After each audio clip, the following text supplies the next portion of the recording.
El universo de las aves exóticas presentes en los aviarios cubanos es amplísimo, como también son numerosas las personas que se dedican a su cría y protección.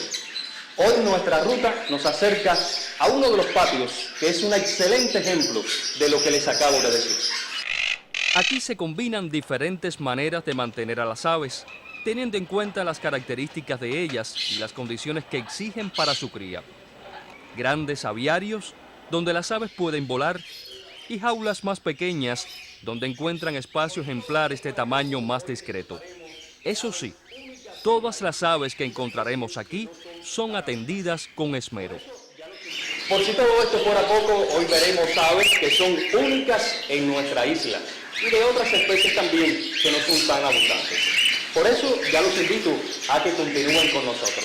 El primer paso que damos nos acerca a este aviario y la protección de aves. Lo hacemos como siempre, naturalmente.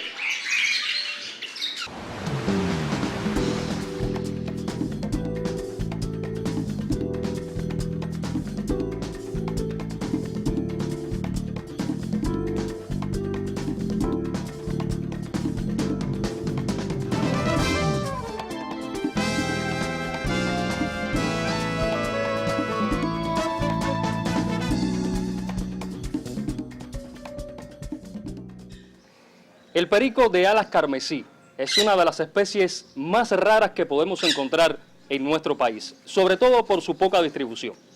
Para ser más exacto, es hoy por hoy la única pareja que se cría en Cuba. Unos se le llaman, como les dije, perico de alas carmesí. En la literatura aparece como cotorra de alas rojas, o por su nombre científico, Apromictus erythrocterus. Es una especie autóctona de Australia y Nueva Guinea. Se considera por los especialistas un animal raro para Cuba, justamente porque solo existen estos dos ejemplares. Esa pareja de perico de alas carmesí es posiblemente la única que se cría y reproduce en Cuba. Y este ejemplar también es bellísimo. Pertenece al género Aratinga. Es una pareja, Aratinga soltitialis. A esta especie ya la conocimos cuando abordamos los medianos y grandes citácidos. Sin embargo, les cuento otros detalles. Le conocen comúnmente como cotorra solar por los colores que exhiben los adultos. Digo adultos porque en la etapa joven muestran predominantemente un plumaje verdoso.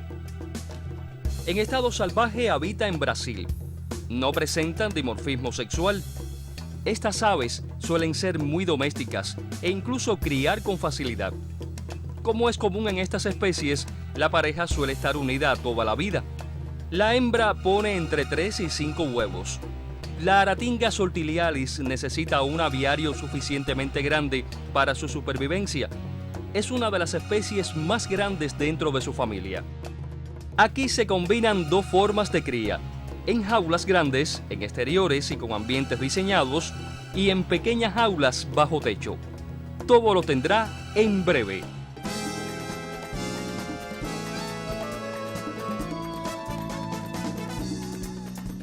Las cacatúas son de las especies más atractivas que podemos encontrar en este aviario de protección de aves.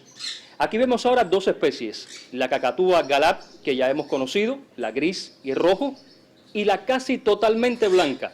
Es una nueva especie que hoy conocemos, la cacatúa sanguínea. A la cacatúa galap se le ve con más facilidad en los aviarios cubanos.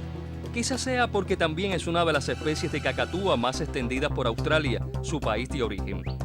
El gris y rosa de su plumaje la hace única dentro de su familia. Sin embargo, esta es más difícil de ver, es la cacatúa sanguínea. Contrario a lo que pensamos, nada tiene que ver su nombre con el color. Por cierto, predominantemente blanco, aunque alrededor de los ojos se dejan escapar algunos matices de amarillo. A esta ave tampoco la hemos visto en nuestro recorrido por los diferentes aviarios del occidente de Cuba. Le llaman Borborynchus lineoli. Es un ave muy dócil.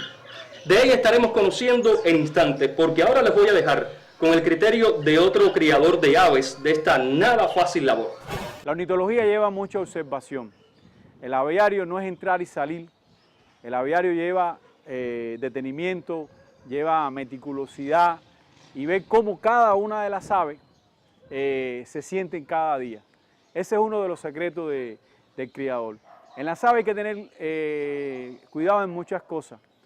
Hay que prestarle especial atención a la alimentación, hay que prestarle especial atención también a la genética, evitar que en el proceso de la cría se mezclen indebidamente, porque la cuestión no es producir aves para vender aves, sino reproducir y mantener en nuestro país un buen pie de cría que, a mi modo de ver, constituye parte de nuestra riqueza y de nuestro patrimonio nacional.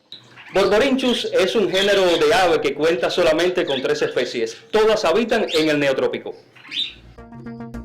Su hábitat natural comprende el del sur de México, Panamá, el noroeste de Colombia, Venezuela y los Andes del Perú. Una característica peculiar: ocupan parte de su tiempo en el suelo, pero suben a los árboles sobre todo para dormir. Y son capaces de tolerar el frío. Viven generalmente en grupos de 6 a 30 e incluso hasta más de 150 ejemplares. Y ya les decía, prefieren correr a volar, aunque tienen un vuelo rápido. Esta especie que vemos es el Borborynchus lineola. Y como vemos, hay muchas mutaciones en estas aves. Vuelvo ahora con otras novedades de aves citácidas que encontramos en este aviario de protección. Varias mutaciones de Cephotus y Neocephotus que no habíamos visto antes. Se conocen 5 especies de Cephotus. Este, como los que ya hemos visto, se conoce para la ciencia como Cephotus aematonotus o loros de rabadilla roja. Aquí hay mutaciones que vemos por primera vez, como este, rubino de pecho rojo, o este otro, naranja pechinaranja opalino. Igualmente raros son los de color blanco y la variedad azul. No quisiera dejar pasar a este ejemplar, es el Phorpus passerino, que por cierto vemos por primera vez. Como su pariente, el Phorpus coelestis, clasifica entre los loros más pequeños existentes en Cuba.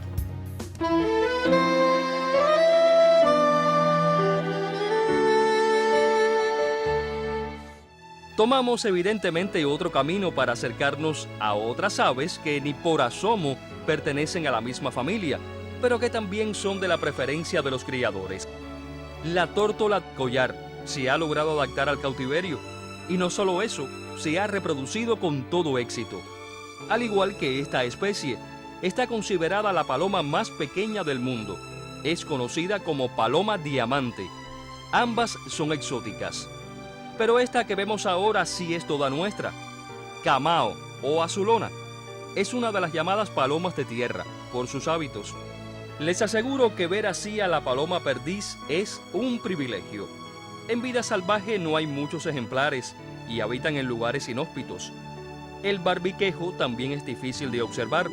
Sin embargo, aquí se ha reproducido sin grandes dificultades. La paloma cubana, yo me dediqué a criarla, porque había muchos mitos que decían que no se podían criar en cautiverio. Entonces empecé con la rabicha, la tojosa, el guanaro, la aliblanca. Toda esa paloma yo le tenía, la torcaza coyemora, la torcaza cabeciblanca. Yo tenía un jaulón baracoa que tenía toda esa jaula, toda esa paloma, y aquí la llegué a tener. Entonces después me dediqué a la paloma de esa de tierra, el barbiquejo, la perdí y el camao. La perdí y la saqué por montones. El camao lo llegué a sacar. Y en los barbiquejos, eso que ustedes grabaron ahí, eso se sacaba por mí aquí. La diversidad caracteriza los diferentes espacios que los criadores destinan a la protección de estas aves. En los próximos instantes estaremos conociendo sobre 2 especies, Cyanurhamphus, que ya habíamos visto antes, pero no en su color natural. Y también conoceremos una subespecie de Aratinga pertinaz. Aunque ya la hemos visto en nuestro recorrido, les repito que no son tan comunes. Platycercus icterotis le define esta marca facial amarilla en el rostro, además de ser la especie de menor tamaño dentro de su familia. De este género, Cyanurhamphus, también hemos apreciado ejemplares, pero no en su color natural. O sea, así se muestra en la naturaleza en las islas del Pacífico Sur. Este ejemplar es más extraño aún. Alisterus scapularis. Alisterus es otro de los géneros de aves citaciformes. Se conocen solo 3 especies. Mientras más grandes puedan hacer las jaulas, es mucho mejor para el animal. el animal se siente mejor, ves el cambio enseguida. Yo he criado esos pájaros en jaulas, es decir, en jaulas de interior, y ahora lo estoy criando ahí, y es la diferencia abismal. En jaulas de interior te crían una vez al año, en años que no te crían, años que sí te crían, y en jaulas exteriores te pueden criar 2 veces al año. Pájaros que son bastante complicados, no son sencillos. Pero aquí no nos sorprende solo el diseño del aviario. Hay especies muy peculiares. Me refiero a los caiques de cabeza negra, Ophionites melanocephalus. Pero también rosellas y sus extrañas mutaciones, o esta familia de Aratinga soldilialis, los Kramer con sus colores y variedades únicas, y las pequeñas Neophemas pulchelas. Eso lo tendremos en nuestro próximo destino. Además, volveremos con los grandes citácidos. Tendrán que acompañarme para seguir conociendo en esta ruta a todas, o casi todas, para no ser absoluto, las aves que se crían y se reproducen en Cuba. Aves exóticas. Será en una próxima ocasión. Lo haremos como hoy, naturalmente.